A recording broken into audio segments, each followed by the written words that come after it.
Welcome to Lecture 58, in which we're going to take our deepest look and most fundamental look at the nature of matter before, in the final two lectures, expanding outward to look at the entire universe. We're going to look here at particle physics today in this lecture. Particle physics we're going to look at very briefly because it's a topic that could occupy a whole course of itself. In fact, there's a great course devoted entirely to particle physics. So we're going to look very quickly at particle physics and a history of particles and how particles join together and how we build up to the kind of matter we've already been talking about. If you think of our journey through a history of matter and our understanding of matter, we developed quantum physics, and then we used it to look at how atoms worked. Then we kind of expanded outward to look at molecules and solids. And then we contracted inward to look at the nucleus at the heart of the atom and how we could get energy out of that nucleus. We're continuing that journey with this lecture, delving deeper into the nucleus of the atom to talk about the elementary particles that make up the nucleus and the particles that make up the particles that make up the nucleus. Let me begin with a quick history of particle physics. Very brief history.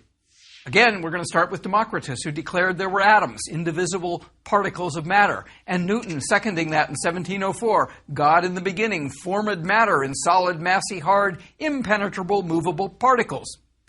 Thomson, 1897, discovers the electron, the first hint that the atom is not, in fact, unbreakable, immutable.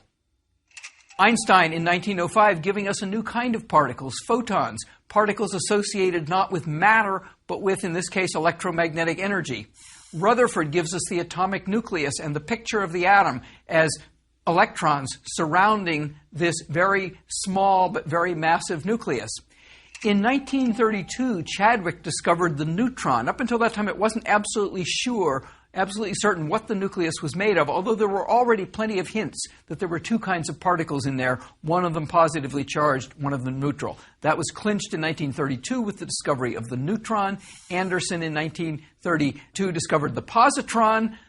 The positron is the anti-electron, the antimatter part of the electron. This is the experimental confirmation of Dirac's 1928 idea I already talked about, where he took the positive and negative square roots of the Einstein mass-energy-momentum relationship and found that led to the idea that there had to be antimatter. Skip forward a little bit. In 1936, the same Anderson discovers a particle called the muon. And by the period 1940 to 1980, there were over 100 so-called elementary particles. I've put elementary in quotes here because most of them were not really elementary. And the final decades of the 20th century consisted of trying to make sense of these many, many elementary particles and try to work them into a simpler scheme, which was largely successful, although we still aren't completely there and we don't know whether our theory of elementary particles is really solid. Now, in 1964 to 1995, we began that simplification process with the idea of quarks, particles that made up what were originally thought to be elementary particles, like, for example, the proton and the neutron, no longer elementary but made of quarks. And by now we have solid confirmation that quarks exist, and we understand quite well how they interact. What we have, in fact, is the standard model of particles and fields. We think it's a pretty good, thorough description of the elementary particles as they exist and how they interact. We know it isn't complete because there's things it doesn't tell us, like why the particles have the particular masses they do, and we have hints that there may have to be something that goes beyond the standard model. And a lot of the exciting work in high-energy physics today, both in very high-energy astrophysical observations, but more importantly in experiments done in large particle accelerators, are looking for physics beyond this standard model. But I'll be spending most of this lecture presenting the standard model as we understand it today. Tomorrow may bring something entirely different. So this is much more tentative physics here than we've done in some of the earlier lectures or in any of the earlier lectures. We understand that there are two kinds of elementary particles. There are the particles that make up matter particles. They make up all ordinary matter. They are fermions. They are particles of half-integer spin. They obey the exclusion principle. You can't put two of them close together in the same quantum state, and that's what gives rise to atoms and the periodic table and other things that we discussed in the lecture on atoms and how atoms follow from the Schrödinger equation. By the way, I'm talking about ordinary matter. As we'll see in the last couple of lectures, ordinary matter comprises only 4% of the stuff that the universe is made of, and we really don't know much about the rest. But we'll come to that. That's dark energy and dark matter, and we'll get there. But right now we're talking about the ordinary matter that makes up you and me and the Earth and the Sun and the stuff in our solar system and all that stuff, although there may be some of that non-ordinary matter here too, we just don't detect it. Then there are field particles, also called gauge bosons. And these are the particles that mediate the fundamental forces. These are the particles associated with things like electromagnetic fields. The photon, for example, is a gauge boson. They're bosons, and so they have integer spin. They don't obey the exclusion principle, which is why we can, for example, make a laser beam with a lot of photons all in exactly the same quantum state. So two basic kinds of particles, the particles that make up matter and the particles that are these gauge boson that mediate the fundamental forces in ways I'll describe. What are the elementary matter particles? The elementary matter particles come in basically two kinds. There are leptons. This means light particles.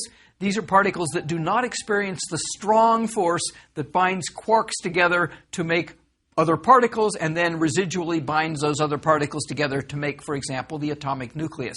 So the force I talked about that binds the atomic nucleus together in our lecture on nuclear physics, that force is really a residual of this very strong force that binds quarks, but the leptons don't feel the strong force.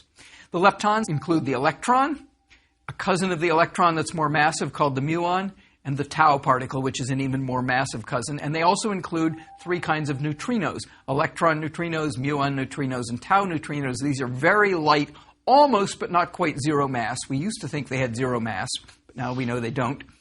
Very light neutral particles that have very, very weak interactions with matter and are very, very hard to detect. And by the way, every time I mention a particle, you should think automatically antiparticle, because almost every one of these particles has an antiparticle. The electron has the positron, the muon has the anti-muon, the tau has the anti-tau, and there are antineutrinos. There are a few rare exceptions of particles that are their own antiparticles. One example is the photon. But mostly, when I talk about a particle, think immediately there's also an antiparticle in this zoo of particles. Then, in addition to leptons, there are quarks. These are more massive particles, and they come in pairs. There's an up-down pair, an up quark and a down quark, a strange and a charmed quark, a bottom and a top quark. These names are just fanciful names, as is the name quark, that physicists have given. They have nothing to do with the properties in ordinary language. An up quark has no upness about it. A strange quark, well, it is kind of strange. That's why it was named that, but it's not strange in any way you would think of. A bottom and top quark, there's nothing bottom or top about them. These are just names. They experience the strong force. And they are the building blocks of particles called hadrons. Hadrons means heavy particles. Protons are hadrons. Neutrons are hadrons. There are plenty of other hadrons. By the way, you might wonder, why don't we see all these other particles I keep mentioning? It's because almost all the particles I'm going to mention are unstable. That is, left to their own devices, they quickly decay by basically radioactive decay. In fact, the radioactive decay we talked about in the nuclear physics lectures is often mediated by changes at the deeper level in these elementary particles. For example, beta decay is the changing of a neutron into a proton and an electron, something that's actually a change at the quark level. The building blocks of hadrons, and there are two kinds of hadrons. There are baryons, and baryons are made up of three quarks, and baryons are fermions, these half-integer spin particles that obey the exclusion principle. Baryons include the proton and neutron, common particles. Then there are mesons. Mesons consist of two quarks, a quark and an antiquark, in fact, and they are bosons because their spin-angular momenta cancel, so that they have integer spin, and so they are bosons, and they can pile up in the same quantum state, unlike the fermions. So again, remember the antiparticles. There are antileptons and there are antiquarks to go with all of these. So those are the elementary matter particles. Now, let's take a closer look at this list. I've highlighted here the electron and the electron neutrino and the up-down quark. Together, those particles, the electron, its associated neutrino, and the pair of quarks, there's 4 particles and 8 of them if you count their antiparticles, they constitute a family of elementary particles. And in fact, those particles that are highlighted here, the electron neutrino, and the up-down quark, particularly the electron and the up-down quark, comprise all ordinary matter. I should be a little careful when I say that because the other particles can come in and out of fleeting existence, and they do actually play a minor role in ordinary matter. But basically, ordinary matter is made of electrons and up-down quarks. Everything, you, me, your car, your house, the oceans, Pluto, the sun, they're made of up-down quarks and electrons, basically. The other particles play very little roles in them. So that's the first family of elementary particles. Now I've highlighted some other particles. I've highlighted the muon neutrino, and the strange charmed quark pair. That's the second family of these basically elementary matter particles. And there's a third family, the tau and its associated neutrino, and the bottom and the top quarks. And what distinguishes these families, as you move to the right in this sequence, you get into much, much heavier particles that are much less stable, much more short-lived, much more elusive in that sense. And you might think, well, hey, he's given us 3 families of particles. Surely physicists are about to discover a 4th and a 5th and a 6th. And the answer to that question or that statement is no, we aren't going to discover any more families. There is very good evidence that the number of families is 2.99 plus or minus some small range of error. In other words, it's 3. We think, for reasons we don't fully understand, that the universe is giving us these three families of basic matter particles. The elementary matter particles coming in their 3 families. And here's a table of the particles that make up that first family. There's the electron. Its symbol is E minus. If I wrote E plus, I would be talking about its antimatter particle, a positron. I'm giving its mass here in units high-energy particles like to work in, which is million electron volts over c squared. You may remember we did a calculation one time back a few lectures about positron annihilation, and we found out that positron-electron annihilation, and we found out you got gamma rays of 511 kiloelectron volts, or 0.511 mega electron volts, because that's the mass of an electron or positron in units of MeV over c squared, an energy unit over c squared. In other words, I'm writing the mass as an energy using Einstein's E equals mc squared, and the electron has charge minus E. There's the electron neutrino. Neutrinos are given the symbol nu, the Greek nu. This is nu sub E, the electron neutrino. Its mass is very small, on the order of 10 to the minus 6 electron volts, or electron volts over c squared, and it has no charge because it's a neutrino. The up quark is symbol U. Its mass is on the order of 3 MeV over c squared. We don't know the quark masses very well, so I'm putting that little tilde. And its charge, interestingly, is 2/3 of E. What Robert Millikan measured in the early 1900s as the elementary charge E isn't really the elementary charge. The elementary charge is really the 1/3 of that. That's the charge on quarks, 1/3 or 2/3 of E. But the way quarks combine, we never get bare isolated particles with fractional charges. So the particles we actually observe directly have charge plus or minus E, or they could have multiples of E. But the quarks that make them up, the up quark, 2/3 E, the down quark, same thing, it's a little more massive, the D quark, and it has charge minus 1/3 E. So those are the elementary matter particles of the first family. Here are the particles of the second family. The muon, a lot more massive, 106 MeV. It's about 200 times as massive as the electron. It's got the same charge as the electron, minus E. There's a muon neutrino, which we really don't know the neutrino masses very well, so that 10 to the minus 6 is pretty vague. And it turns out that electron and muon neutrinos can turn into each other. It's called the changing of flavor of the neutrinos. There's the strange quark and the charmed quark with the second family. Look at how much bigger their masses are, 100 and 1300. Their charges are comparable, minus 1/3 E and 2/3 E. And finally, there's that third family with the tau at 1777 MeV over c squared, big mass.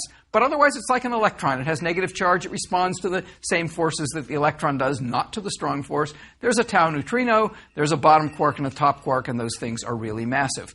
So those are the particles that make up all matter, and the ones in the table at the left basically make up all ordinary matter, and the other ones are so short-lived, their existence in the universe is basically very fleeting.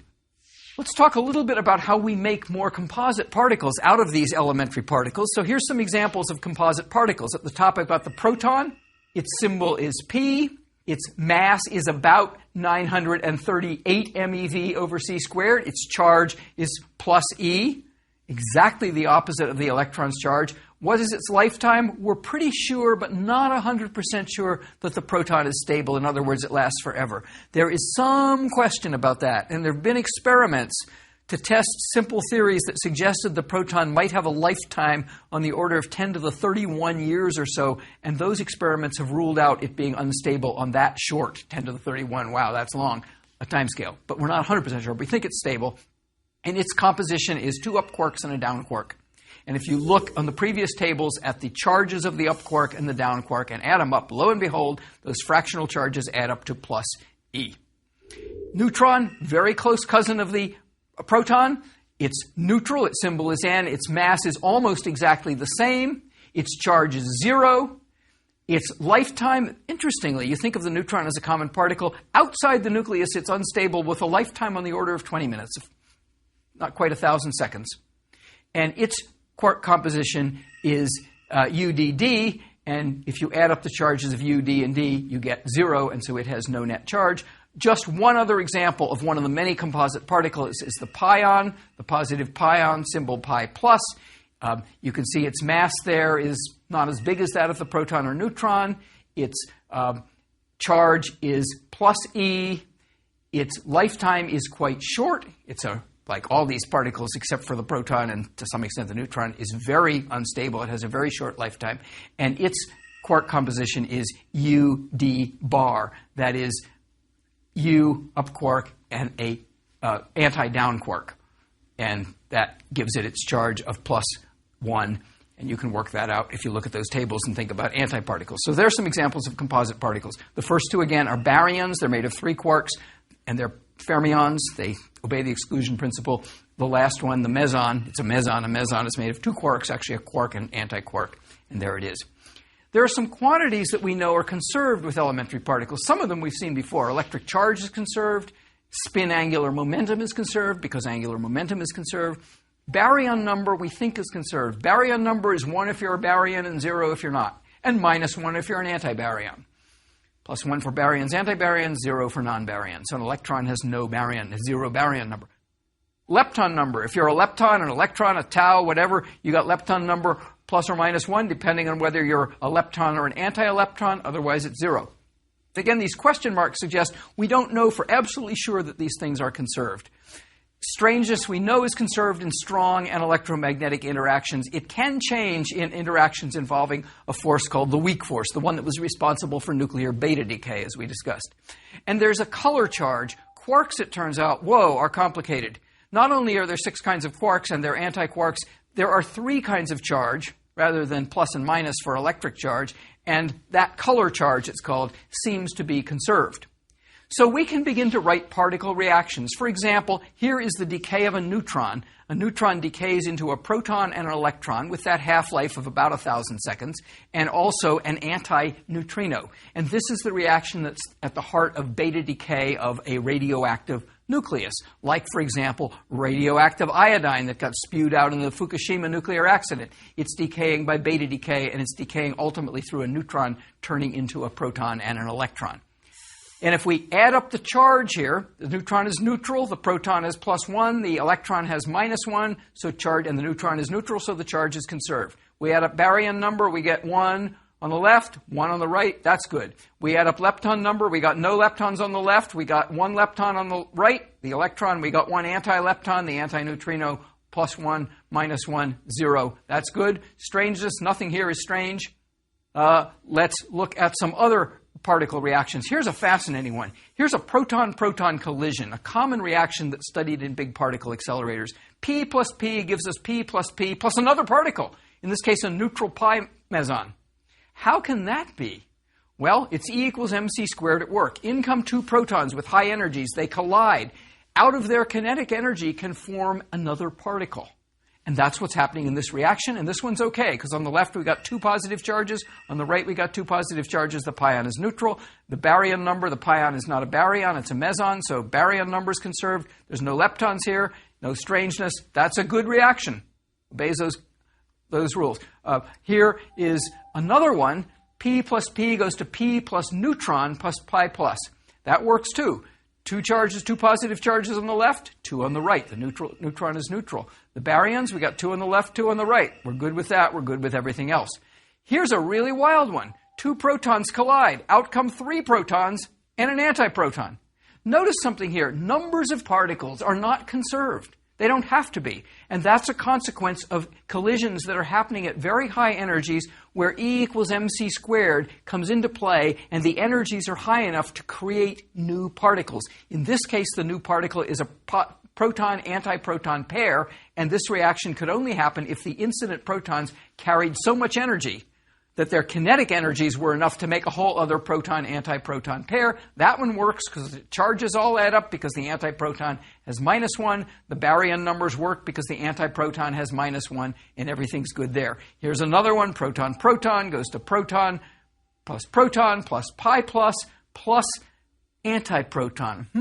Let's look at this one. Charge is conserved. 2 on the left, 2 on the right with the -1 canceling. Baryon number 2 on the left. 2 on the right, but then there's the -1. That reaction is no good. That one can't occur because it doesn't satisfy baryon number conservation.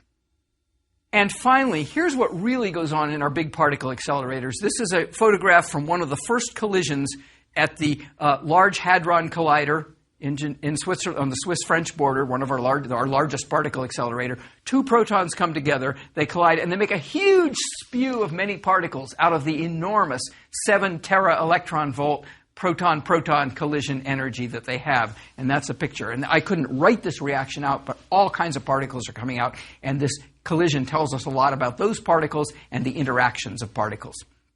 Speaking of interactions, let's move on and look at how quantum physics deals with the interactions of particles through forces.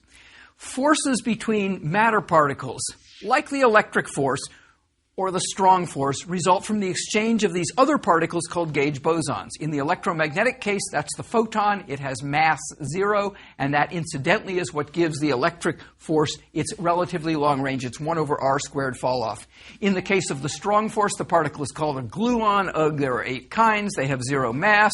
In the case of the weak force, there are some bosons called the W and Z bosons, and they have mass, and consequently their force is much weaker. And if we could bring gravity into the fold here, it would be described by a particle called the graviton, also a massless gauge boson. And here's on the right a Feynman diagram originated by Richard Feynman that shows time advancing in the vertical direction. 2 particles are coming near each other, and they exchange what's called a virtual photon, a photon that comes into existence for just a fleeting time. It doesn't violate conservation of energy because energy-time uncertainty allows it to exist given the uncertainty. So the uncertainty principle is allowing this. That's how forces work in quantum electrodynamics and quantum field theory, the quantized versions of our everyday theories, and they tell us that forces ultimately involve the exchange of a particle. Look at 2 forces in particular. The electromagnetic force is described by the photon, which carries no electric charge. Photons are uncharged. That's why the superposition principle that I emphasize so much holds in electromagnetism, and it's what makes the mathematics of electromagnetism relatively easy to deal with. The strong force, on the other hand, is mediated by 8 gauge bosons, 8 different kinds of gluons, and there are 6 color-anticolor combinations of these gluons, and there are 2 that are colorless. I'm talking about that color charge I mentioned earlier. And whoa, the gluons themselves carry color charge. And it's the fact that the gluons carry color charge that makes the superposition principle not hold and makes the math of particle interactions involving the strong force a lot harder.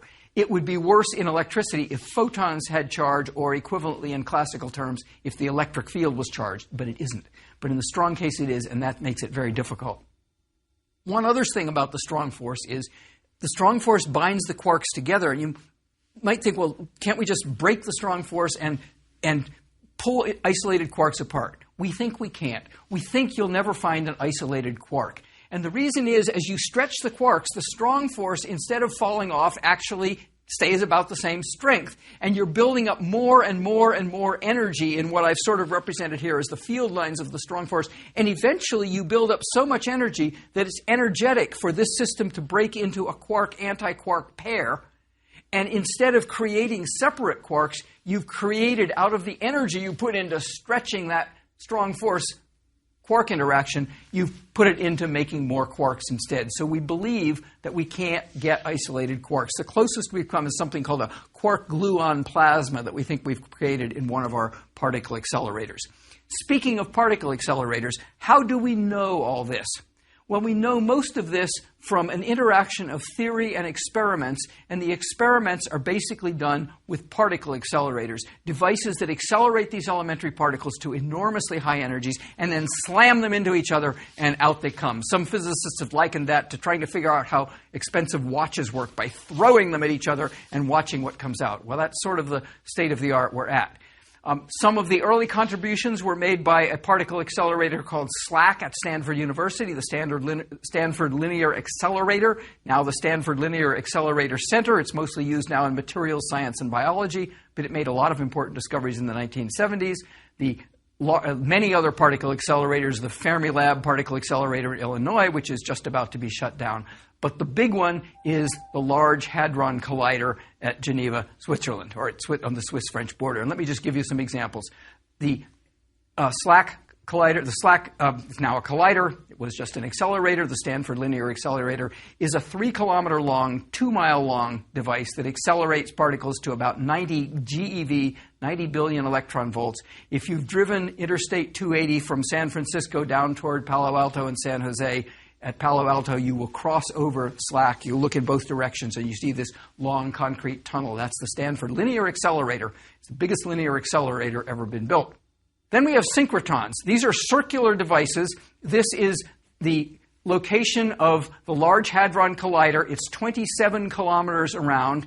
It accelerates proton beams to 7 TeV. They collide with an energy of 14 TeV. We're not quite there yet, but when it's completed, when we're up to full energy, it will be doing that. And it uses large superconducting magnets to hold these charged particles with the magnetic force in these circular paths. Why do these particle accelerators have to be so big? Well, here's the reason. We either have to make them straight line objects and accelerate the particles in there, or to save space, basically, we have to make them in these big circular paths. But as soon as a particle is going in a circle, it's being accelerated. And if it's going at very high speeds, and the speeds in here are 0.9999999 many nines of the speed of light, then these particles radiate like mad, and it becomes harder and harder and harder to put more energy into them. And the way to avoid that is to make the circle more gentle. That is, make it bigger so the things don't turn very tight corners. And that's the reason these particle accelerators, the basic reason why they are so enormous, to keep that acceleration down and keep the energy losses down.